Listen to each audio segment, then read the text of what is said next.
Study with Aditya उत्कर्ष में आपका फिर से स्वागत है।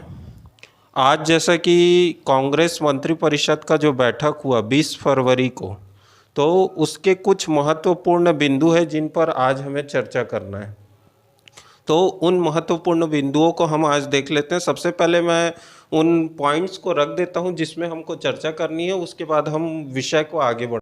तो उत्कर्ष भाई, इसमें सबसे पहला है जो मंत्रिपरिषद की बैठक हुई उसमें कुछ निर्णय लिए गए हैं। तो उसमें से पहला निर्णय ये है कि छत्तीसगढ़ सरकार द्वारा बेरोजगारों के हितों में उनको बेरोजगारी भत्ता दिया जाएगा। ये सबसे पहला बिंदु है। और इसी में एक महत्वपूर्ण बिंदु है जो व्यापम और पीएससी के अभ्यर्थी हैं उनके लिए। टाटा टेक्नोलॉजीज लिमिटेड के साथ पार्टनरशिप में औद्योगिक प्रशिक्षण संस्थान उन्नयन योजना का अनुमोदन किया गया। इसके अंतर्गत छत्तीसगढ़ में 36 आईटीआई के विकास पर कुल 1216.80 करोड़ रुपए व्यय किए जाएंगे। ये एक महत्वपूर्ण बिंदु है जो व्यापम और पीएससी का तैयारी कर रहे हैं। इसी में एक और अपने पास पॉइंट है जिसमें छत्तीसगढ़ लोक सेवा आयोग का 21वां वार्षिक प्रतिवेदन 1 अप्रैल 2021 से 31 मार्च 2022 तक की अवधि के लिए विधानसभा के पटल पर रखे जाने और अग्रिम कार्यवाही के लिए सामान्य प्रशासन विभाग को अधिकृत किया गया है। और एक पॉइंट ये है कि गोधन न्याय योजना, जो गोधन न्याय योजना अंतर्गत गोबर के प्रति किलोग्राम वर्मी कंपोस्ट के रूपांतरण का प्रतिशत 40 से 33 होने से वर्मी कंपोस्ट उत्पादन में लगने वाले अतिरिक्त गोबर की लागत राशि 1 रुपये की प्रति पूर्ति शेष की राशि से भुगतान करने का निर्णय लिया गया। एक और महत्वपूर्ण पॉइंट है, सार्वजनिक वितरण प्रणाली के अंतर्गत अनुसूचित क्षेत्र एवं माडा क्षेत्र के अंत्योदय प्राथमिक परिवारों को चना वितरण हेतु भारत सरकार के बफर स्टॉक से 8,000 रुपये प्रति टन की सब्सिडी योजना अंतर्गत चना क्रय करने का निर्णय लिया। ये सीजी व्यापम और जो पीएससी का प्रिपरेशन कर रहे हैं उनके लिए कुछ महत्वपूर्ण बिंदु हैं। ये सब में भी हम आज चर्चा करेंगे। सबसे पहले उत्कर्ष भाई, हम चर्चा कर लेते हैं जो बेरोजगारी भत्ता है, जो छत्तीसगढ़ सरकार के द्वारा बेरोजगार युवाओं के हित के लिए, उनके सम्मान के लिए दिया जा रहा है कि वो बेरोजगार हैं तो उनको सम्मानित किया जाए और उनको बेरोजगारी भत्ता दिया जाए। तो इस विषय में आप। बेरोजगारी जो भत्ता देने का सरकार का जो फैसला है, ये जो है 2018 चुनाव में 2018 चुनाव में उन लोग के मैनिफेस्टो में था कि 2500 रुपये बेरोजगारी भत्ता दिया जाएगा करके बेरोजगारों को, जितने भी शिक्षित युवा बेरोजगार हैं उसको दिया जाएगा करके। वो 10 दिन में फैसला लेने के लिए इन लोग उस समय बोले थे, लेकिन अब वो देखते देखते अब चुनाव आ गया है। तो चुनाव आने के जस्ट पहले ये फैसला जो आज कैबिनेट के लोग की बैठक हुई है मंत्रिपरिषद की, तो आज जो फैसला लिया गया है ये अगले सत्र से जो है लागू हो जाएगा। ऐसा कहा जा रहा है कि अगले सत्र से चालू हो जाएगा। अब देखने वाली बात है कि चालू होता है कि नहीं होता है। और दूसरा चीज़, जब वो 10 दिन का फैसला लिए थे सरकार कि 10 दिन में जो बेरोजगारी भत्ता है वो बेरोजगार लोग को दिया जाएगा करके, वो आज तक के लागू नहीं हुआ है। अगर वो उस हिसाब से देखा जाए तो बेरोजगारों के लिए तो बहुत सारा पैसा सरकार के पास जमा है, अब उसको सरकार से लेना ही पड़ेगा कैसे भी करके। और विषय ये भी है उत्कर्ष भाई, जैसा कि बेरोजगारों का विषय यहाँ पे है, तो बेरोजगारों के लिए बेरोजगारी भत्ता उतना महत्वपूर्ण नहीं रखता है जितना उनका रोजगार महत्व रखता है। तो मेरे हिसाब से तो सरकार को रोजगार के जो मार्ग है उसको प्रशस्त करना चाहिए। और आज ही का एक न्यूज़ में मैं देखा था, आज ही का पेपर है शायद, तो उसमें भी सरकार जो शायद 45 करोड़ के आसपास समथिंग वैसी कुछ है, तो उतना जैसे व्यापम और पीएससी में जो अपन एग्ज़ाम देते हैं तो एग्ज़ाम फॉर्म माफ़ कर दिया गया है, तो उसका वो पेपर में आया था कि 45 करोड़ के आसपास अभी तक के जितना भी एग्ज़ाम हुआ है उसमें सरकार द्वारा माफ़ कर दिया गया है करके। लेकिन जहाँ तक कि मेरा मानना है और छत्तीसगढ़ के जितने भी युवा बेरोजगार हैं सभी का यही कहना है कि आप जो व्यापम और पीएससी का जो फॉर्म माफ़ किए हो उसको माफ़ मत करो। आप ले लो, 100 की जगह 200 लो, लेकिन कंटिन्यू एग्ज़ाम तो कंडक्ट हो। एग्ज़ाम हो नहीं रहा है और बहुत सारे चैनल में तो आए दिन एग्ज़ाम हो ही रहा है, 1 हफ्ते में हो रहा है, 2 हफ्ते में हो रहा है। समझ नहीं आता इन लोग का सोर्स कहाँ से इन लोग को पता चल जाता है। हो सकता है व्यापम में उनके आदमी होंगे, पीएससी में उनके आदमी होंगे, या फिर प्रशासनिक अधिकारी कर्मचारी उन लोग से जुड़े होंगे। समझ से परे है भाई।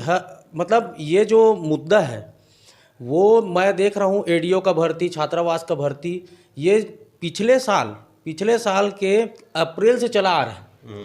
कंटिन्यू वही बात। और इसका जो फ़ायदा है ना, जो यूट्यूबर लोग जिस हिसाब से इन लोग प्रचार करते हैं, तो इसका फ़ायदा कोचिंग सेंटर वालों को होता है।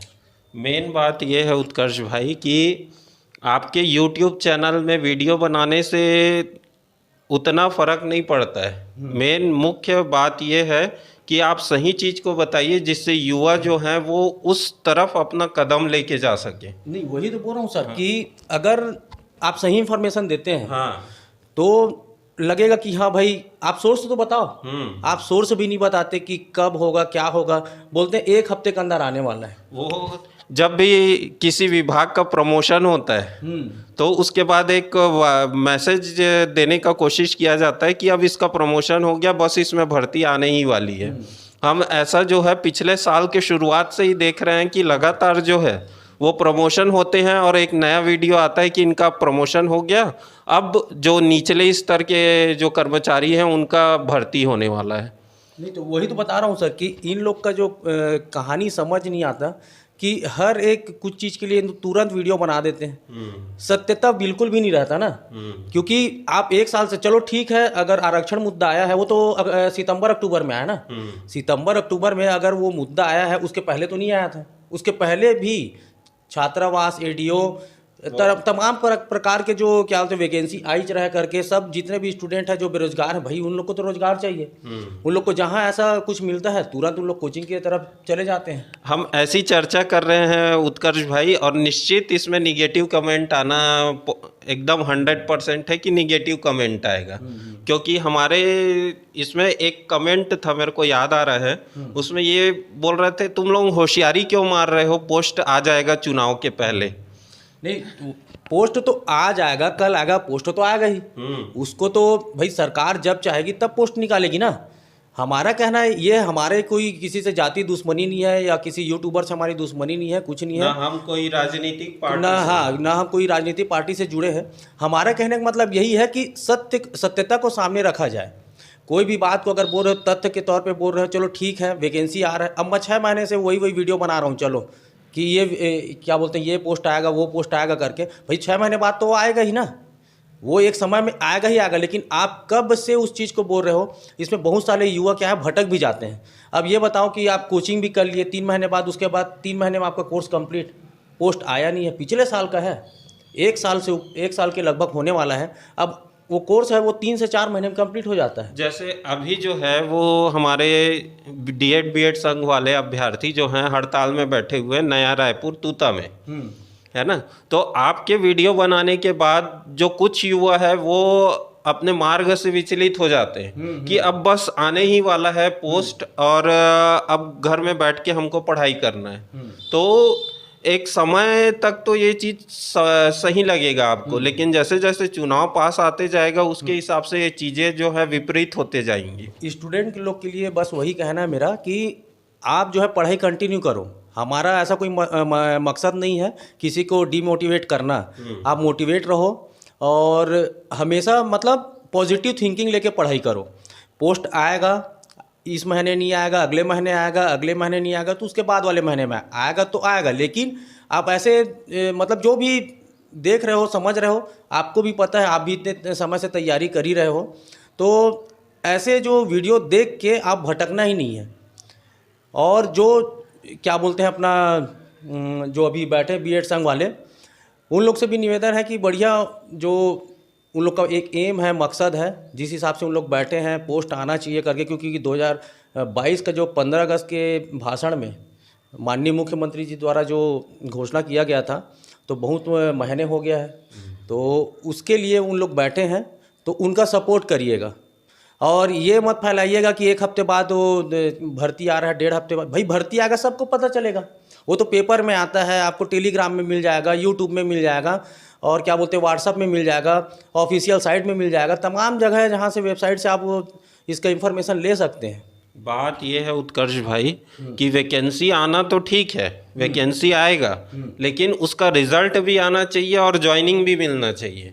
हमको ये उद्देश्य लेके चलना पड़ेगा, वो इसी सरकार के रहते हुए हमको ज्वाइनिंग मिलना चाहिए। नहीं सर, इसमें क्या हुआ है अभी, जैसे पीएससी है, पीएससी का प्री तो हो गया है, हाँ, अब उसके रिजल्ट के बारे में चर्चा हो रही है। हाँ, तो चर्चा देखो, वो तो हाई कोर्ट में है, हाई कोर्ट तो पहले ही रोक लगा दिया उसमें, और वो जो मुद्दा गया है उसमें जो 0% आरक्षण से भर्ती निकाला गया था, उसके लिए आवेदन लगाया गया था हाई कोर्ट में। तो 0% से अगर वैकेंसी निकाला जा रहा है, उसमें भी जो स्टूडेंट लोग हैं वो हाई कोर्ट जा रहे हैं। 76% का तो कोई मसला ही नहीं है अभी फ़िलहाल, 58% असंवैधानिक हो गया है, बचा 50% सरकार निकालना नहीं चाहती, क्योंकि कुछ विशेष वर्ग हैं जो उससे नाराज़ हो जाएंगे, क्योंकि ये सामने चुनाव है।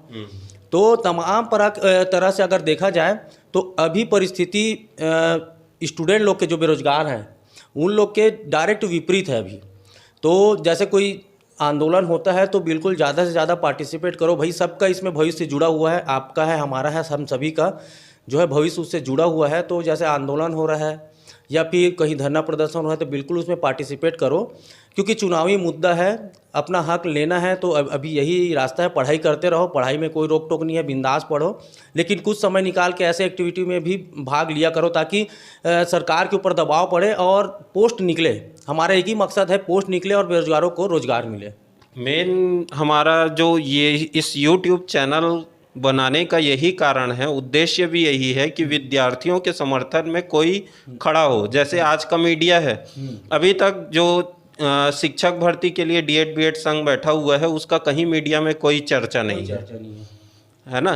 तो ये जो चैनल है, हम इसीलिए इसको खोले हैं कि युवाओं का जो है थोड़ा सा मदद हो सके। और ये भी कहना है कि हमारे इस चैनल के साथ आप लोग ज़्यादा से ज़्यादा जुड़िए, और इस चैनल में आपको केवल युवाओं के जो मुद्दे हैं उन्हीं पर हमारे चैनल में चर्चा होती है। और ये ऐसा प्लेटफॉर्म है जहां हम अपना और जितने भी हमारे बेरोजगार भाई और बहन लोग हैं उन लोग का जो हक है उसको इस प्लेटफॉर्म के माध्यम से हम लोग सरकार के सामने बिल्कुल हमेशा बीच बीच में ऐसे रखते रहेंगे, जहां हमको लगता है कि हाँ, और जो भी बात होगा आप कमेंट में बिल्कुल बोलिएगा, बताइएगा आपको क्या चीज़ अच्छा लगता है कि नहीं लगता है। और जो भी हमारा आज का जो मुद्दा था और आज जो भी बात हम लोग चर्चा किए सर, तो उसमें ऐसा कोई नेगेटिविटी तो था नहीं, बस वही है कि जो भी यूट्यूबर है, मतलब जितने लोग भी वीडियो बनाते हैं, वो थोड़ा सा सोर्स भी बता दें कि कहाँ पोस्ट निकलता है, कैसे है, क्या है ना, कब निकलने वाला है। बोलने से काम नहीं चलता। विद्यार्थियों को आशा मत दिखाएं। आशा ठीक है, एक टाइम तक आशा दिलाना ठीक है, लेकिन अब वो टाइम जो है निकल चुका है। अब आपको आशा के तरफ अगर आप जाएंगे तो आपका कुछ नहीं होने वाला, ये भी याद रखिए। तो सर मैं वही बताया ना कि मैं इसीलिए आरक्षण को पूरा क्लियर किया कि पोस्ट आ सकता है, आएगा, बिल्कुल आप पढ़ाई करते रहिए। मैं जितने भी आरक्षण मुद्दा जो अभी वर्तमान में छत्तीसगढ़ सरकार द्वारा या फिर छत्तीसगढ़ में जो परिस्थिति है उससे मैं आपको अवगत करा दिया हूँ, बाकी आपके स्व विवेक के ऊपर डिपेंड करता है। मेरा एक और प्रश्न था उत्कर्ष भाई, जैसे डीएड बीएड संघ जो है वो नया रायपुर तूता में उनको जगह दिया गया है ना, और ऐसे समय में हम बूढ़ा तालाब के सामने भी एक धरना स्थल है, वहाँ पे अक्सर हम धरना दिया करते थे। तो ऐसा क्या कारण हो गया कि डीएड बीएड संघ को सीधा जो है वो नया रायपुर में बैठा दिया गया है? अब ये बात तो यहाँ के जो एसडीएम सर हैं और जो प्रशासनिक अधिकारी कर्मचारी हैं जो धरना स्थल के जो परमिशन देते हैं, अब वही डिसाइड किए होंगे, क्या सोच के किए पता नहीं। लेकिन इतना ज़रूर है कि अगर यही आंदोलन बूढ़ा तालाब में अगर परमिशन उन लोग को मिला रहता तो अभी तक के कम से कम मीडिया में ये बात तो पहुंच ही जा रहा था, क्योंकि सबको पता है कि ये राजधानी है और राजधानी के बीच में ही है अपना बूढ़ा तालाब। अब वहीं पर धरना प्रदर्शन हो रहा है तो तमाम वहाँ के जितने भी यहाँ यूट्यूबर हो चाहे सोशल मीडिया से जितने भी जुड़े हुए न्यूज़ चैनल वाले हैं वो सभी वहाँ से गुजरते हैं, तो बिल्कुल वहाँ से उनको बाइट तो मिलती ही। जैसे आज का ही जो अधिवेशन हुआ, मेरा क्या लगभग सभी बेरोजगार युवाओं का ये नज़र था कि शायद वो नौकरी या भर्तियों के संबंध में कुछ वहाँ से बोलेंगे, पॉजिटिव कुछ न्यूज़ मिलेगा, लेकिन मैं आज का जो पॉइंट है उसको देख के बिल्कुल निराश हो गया हूँ। सर उसमें सिर्फ एक ही चीज़ बताया गया है कि बेरोजगारी भत्ता, उसके बाद देखा जाए तो जो आज, और ये भी पूछना चाह रहा हूँ कि कितना बेरोजगारी भत्ता दिया जाएगा? अब उसमें तो जब इन लोग का मैनिफेस्टो आया था कांग्रेस गवर्नमेंट का, उस समय तो गवर्नमेंट में नहीं थी इन लोग, तो उस समय इन लोग 2500 रुपये पर मंथ 2500 देने का इन लोग वादा तो किए थे। अब देखते हैं अगले सत्र से, अब अगला सत्र तो 1 अप्रैल से स्टार्ट हो ही जाएगा। तो एक बेरोजगार युवा का 2500 रुपये जो है, 2500 रुपये में आप अगर एक पुस्तक ले लें छत्तीसगढ़ का, जो अमरोही सर का और पटेल सर का जो बुक है, वो दोनों बुक मिला के लेंगे तो उतने में नहीं आएगा। और सर ये भी देखना पड़ेगा ना बेरोजगारी भत्ता किसको दे रहे हैं, कि पंजीकृत बेरोजगार हैं उसको दे रहे हैं, और उसके लिए क्या क्या चीज़ लगेगा भाई, क्योंकि किसी भी चीज़। और सर ये भी है कि बेरोजगार के क्राइटेरिया में कितने आयु वर्ग के बच्चे आएंगे। हाँ, या ये जो है गवर्नमेंट जब तक के उसको जब निकालेगी, जब क्या बोलते हैं अपना बेरोजगारी भत्ता जब देने का स्टार्ट करेंगे, तो ये सब इन लोग का रूपरेखा तैयार होगा, तो उस समय पता चलेगा कि किसको कितना कहाँ कैसे मिलेगा। अब वो देखने वाला बात है, समय के साथ वो भी पता चल जाएगा। और मेरा ये कहना है उत्कर्ष भाई कि संवाद करना बहुत ज़रूरी है। अगर आप संवाद नहीं करेंगे तो आपका आवाज़ कहीं ना कहीं दबा दिया जाएगा। और अभी सरकार जो है किसी भी प्रकार का रिस्क लेना नहीं चाहती। हाँ, सरकार अभी बहुत कहा जाए तो बहुमत में है, तो सरकार रिस्क लेना नहीं चाहेगी। उसका 70 सीट जो है कांग्रेस के पास है, तो उन लोग यही चाहेंगे कि 70 का 70 कम से कम एटलीस्ट बरकरार रहे, उससे नीचे ना हो। तो उन लोग अपने तरफ से कोशिश करेंगे, लेकिन बेरोजगार भाइयों से मेरा यही कहना है कि आप आइए और अपने हक की लड़ाई बिल्कुल लड़िएगा, समय समय में अपना विरोध प्रदर्शन बिल्कुल करिएगा। और जो रिजल्ट कई यूट्यूब वाले सर ऐसा ही रिजल्ट, अभी मेरे को ख्याल आया कि ऐसा ही रिजल्ट को 15 फरवरी को आने वाला है करके पूरा यूट्यूब में इधर उधर अफवाह फैला दिया। हाँ, तो मेरे समझ नहीं आया, 15 तारीख भी निकल गया, उसके बाद अब सुनने में आ रहा है कि इस महीने के लास्ट तक के आ जाए भाई रिजल्ट। सबको उसी का वेट है, इंतजार है, लेकिन ऐसा डेट मत बताइए ना जिसमें आदमी देखता है उसके बाद फिर निराश हो जाता है, अरे यार अभी तक नहीं आया, फिर वेट करेगा आदमी, ऐसा ना होना चाहिए। और उत्कर्ष भाई मेन क्या है, अभी तक आरक्षण का रोस्टर तैयार नहीं है, तो रिजल्ट किस आधार पे आएगा, ये भी एक बहुत बड़ी सोचने वाली बात है। तो अगर जो बोल रहे हैं यूट्यूबर कि इसी महीने आ जाएगा या कुछ और हो जाएगा, मेरे हिसाब से व्यापम केवल नंबर बता देगा, जो हम मॉडल आंसर देख के पता कर चुके हैं कि आपको इतना नंबर इतना मिला है। केवल उसमें एक फाइंड होगा रैंक, और रैंक से आप डिसाइड नहीं कर सकते कि आप अंदर हैं कि बाहर हैं। वो क्या है, जैसे स्टार्टिंग में जो है ना टॉपर लोग हो गए या फिर जो ठीक ठाक रैंक में है, उन लोग को तो फिर कंफर्मेशन हो जाएगा कि मेरा निकल गया है करके। लेकिन जो बीच में फंसे हैं, जो बीच में जिन लोग का तादाद सबसे ज़्यादा है भाई, टॉपर लोग हैं जिसका 60 प्लस है या 65 प्लस है, उन लोग को तो अभी भी कोई टेंशन नहीं हो, तो मेंस का तैयारी चालू कर देंगे।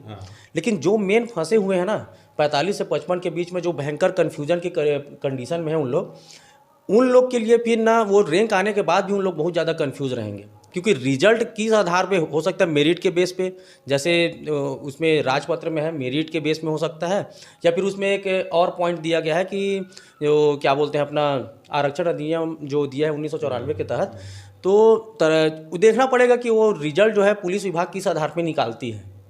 और मैं एक बात और कहना चाह रहा हूँ उत्कर्ष भाई कि जितने भी हमारे बेरोजगार भाई हैं जो अभी नौकरी की तलाश कर रहे हैं, वो बिल्कुल जो है अपना जो भी जहाँ भी कुछ भी हो रहा है उसमें बिल्कुल अपना समर्थन दे। मैं यहाँ नाम नहीं लेना चाहता, लेकिन जो भी जहाँ भी जैसे भी हो रहा है वहाँ पे बिल्कुल अपना समर्थन जरूर दें, क्योंकि ये हमारे भविष्य का सवाल है। और समय भी बहुत लिमिटेड बचा है सर। 4 महीने बचा है। मेरे ख्याल से देखा जाए तो सितंबर के समथिंग में आचार संहिता लग जाएगा। उसके बाद फिर आप सरकार के विरुद्ध नहीं जा सकते। फिर सरकार को क्या बोलोगे आप? नहीं, सही बोल रहे हैं। और अंतिम में मैं केवल इतना कहना चाहता हूं कि हमारे इस YouTube चैनल में अभी नहीं, कुछ दिनों बाद, क्योंकि अभी जैसा कि आपके पास भी समय नहीं है और मेरे पास भी थोड़ा सा समय का अभाव है, तो जैसे भी इस हफ्ते के बाद या 8-10 1 मार्च के करीब आसपास में उसके आसपास के करीब हम हर टॉपिक में हम पढ़ाएंगे नहीं, हम चर्चा करेंगे, क्योंकि चर्चा करना बहुत जरूरी है हर टॉपिक से। जैसे 1857 का क्रांति है, तो उस टॉपिक से जहां जहां से क्वेश्चन आता है हम उस विषय में चर्चा करेंगे। जहाँ जहाँ मेन टॉपिक है ना सर, हाँ। जहाँ क्वेश्चन व्यापम पूछता है जनरली, वहाँ हम लोग क्या करेंगे, चर्चा करेंगे और आपको बताएंगे कि कहाँ से क्वेश्चन पूछा गया है पहले, हाँ। और कैसा टाइप का पैटर्न में क्वेश्चन आता है। तो जो हम लोग की चर्चा रहेगी उसी आधार पे रहेगा। जो वहाँ से जब क्वेश्चन आएगा तो आपको क्लियर लगे कि हाँ भैया मेरा बन जाएगा, तो आप उसको बाकायदा देखिएगा और आपको अच्छा लगेगा तो बिल्कुल लाइक सब्सक्राइब तो बिल्कुल हमारे चैनल को अभी से कर लीजिएगा, और उस समय जब पसंद आएगा तो फिर उसको शेयर भी कर दीजिएगा। मेन बात यह है कि हर कॉम्पिटिटिव एग्ज़ाम में आपका कोचिंग जाके ही आप तैयारी करें, ऐसा नहीं होना चाहिए। क्योंकि कॉम्पिटिटिव एग्ज़ाम, जहाँ तक आप कुछ एग्ज़ाम जो फाइट किए निकाले हैं उसमें, और मेरा अनुभव जो है उसके आधार पे हम आपको बताते हैं कि जो सेल्फ स्टडी है वो ज़्यादा महत्वपूर्ण होता है बनिस्पत कि आप कहीं कोचिंग में बैठ के 4 घंटा ट्यूशन लेके उसके बाद घर में आके सो जाएं। हाँ नहीं सर, जैसे कोचिंग कर भी रहे हो ना तो वो भी अच्छा बात है। हाँ। कोचिंग करो, लेकिन कोचिंग के भरोसे ही बैठे रहना, क्योंकि कोचिंग वाले भी बोलते हैं कि भाई कोचिंग आ रहे हो 2 घंटा 3 घंटा ठीक है, लेकिन घर में जब तक सेल्फ स्टडी नहीं करोगे तो कोचिंग का कोई वैल्यू नहीं है। मैं आपको बार बार बोल रहा हूँ, कोचिंग कर रहे हो अच्छी बात है, सेल्फ स्टडी ज़्यादा वैल्यू रखता है कोचिंग के। अगर कंपेरिजन में देखा जाए तो कोचिंग में एक जो सर रहते हैं, हम भी कोचिंग किए हैं, हमारे भी गुरु हैं, हम उसके मार्गदर्शन में हमेशा चले आ रहे हैं, अभी भी चलते हैं। तो आपको भी ऐसे गुरु की ज़रूरत है जो आपको सही मार्गदर्शन दे। लेकिन सेल्फ स्टडी बहुत ज़रूरी है। आप पढ़िए और दिल लगा के पढ़िए, वैकेंसी आएगा, भले ही थोड़ा लेट से आए या जैसा भी आए, आप पढ़ाई में कोई कंप्रोमाइज़ ना करिए। और जैसे भी लगे, जो भी परिस्थिति रहेगी, हम आपको इस वीडियो के माध्यम से आपको अवगत कराएंगे। और जो भी वीडियो रहेगा, और कुछ वीडियो ऐसा रहेगा जिसमें पढ़ाया भी जाएगा।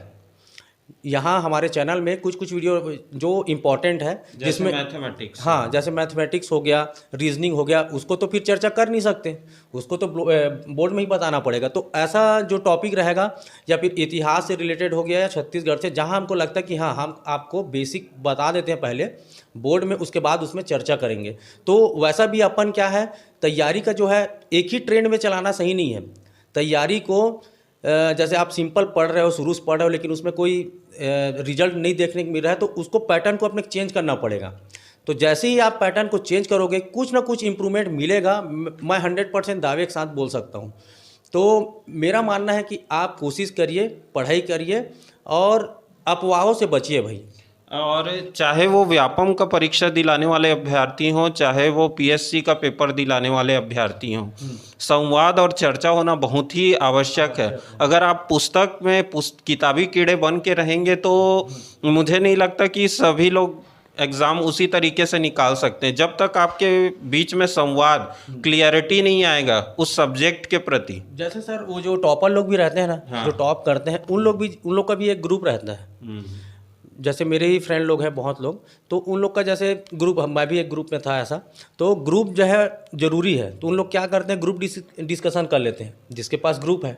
लेकिन जिसके पास नहीं है वो कहाँ करे। हाँ, मेन बात यह है उत्कर्ष भाई कि आप भी ग्रामीण परिवेश से हैं, मैं भी ग्रामीण परिवेश से हूँ, मगर इसमें ग्रामीण परिवेश में एक प्रथा है। जैसे कोई पीपल का पेड़ है, उसके नीचे जो है गांव के बुजुर्ग और कुछ युवा और कुछ बच्चे जुटे ही रहते हैं, और वहाँ पे विभिन्न प्रकार की वहाँ पे चर्चाएं चलती हैं, चाहे वो देश की हो, चाहे विदेश की हो, चाहे राज्य की हो। तो चर्चाएं होनी बहुत ज़रूरी है। इसीलिए ग्रामीण जो क्षेत्र परिवेश के व्यक्ति हैं, मुझे ऐसा लगता है कि वो बिना पढ़े ऐसा शहरी लोगों का कंपटीशन नहीं कर रहा, लेकिन उनका ज्ञान का तुलना आप उनके लेवल में कर सकते हैं। क्योंकि उन लोग उतना ज़्यादा शिक्षित नहीं रहते। हाँ। स्टार्टिंग में अभी तो खैर सब ग्रामीण एरिया में भी बहुत अच्छे शिक्षित हो गए हैं और शिक्षा जो है बहुत अच्छे स्तर पे पहुंचते जा रहा है। लेकिन पहले जो बुजुर्ग थे उन लोग का शिक्षा उतना अच्छा नहीं था पहले, अभी फिलहाल हो गया है, तो उन लोग का भी नॉलेज बहुत तगड़ा रहता है। हाँ। बस वही है, क्योंकि चर्चा मेन मकसद है कि हम चर्चा नहीं करते। जैसे बहुत लोग होते हैं, पढ़ते हैं, एवरेज रहते हैं, पढ़ते हैं, लेकिन वो क्या करते हैं, एक सीमित दायरा, एक लिमिटेड जो है उसी में बंद के रह जाते हैं। अपने को ऐसा नहीं करना है, थोड़ा सा आगे अपना जो क्राइटेरिया जो बना के रखे हो लिमिटेशन, उसको हटाना है भाई। उसको हटाओगे उसके बाद ही आपका सिलेक्शन डन है, और वो धीरे धीरे इम्प्रूवमेंट आता है, एकाएक नहीं आता। तो आप चर्चा करिए, और जहां आपको लगता है आवाज़ उठाना है बिल्कुल आवाज़ उठाइए, क्योंकि अब टेक्नोलॉजी का ज़माना आ गया है। आप अपने हक को आप जहां चाहते हो वहां रख सकते हो, ये आपकी स्वतंत्रता है और ये संविधान हमको देती है।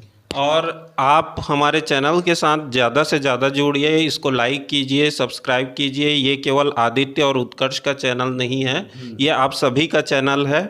और इस चैनल पर मतलब एकदम सार्थक चीज़ें ही आएंगी आपके सामने। कोई आपको ऐसा अंधकार में रखने वाला चीज़ जो है इसमें नहीं बताया जाएगा। और मैं अंतिम वीडियो को करना चाह रहा था उत्कर्ष भाई, क्योंकि वीडियो काफ़ी लंबा हो गया है। तो आज के लिए आदित्य और उत्कर्ष में बस इतना ही। धन्यवाद।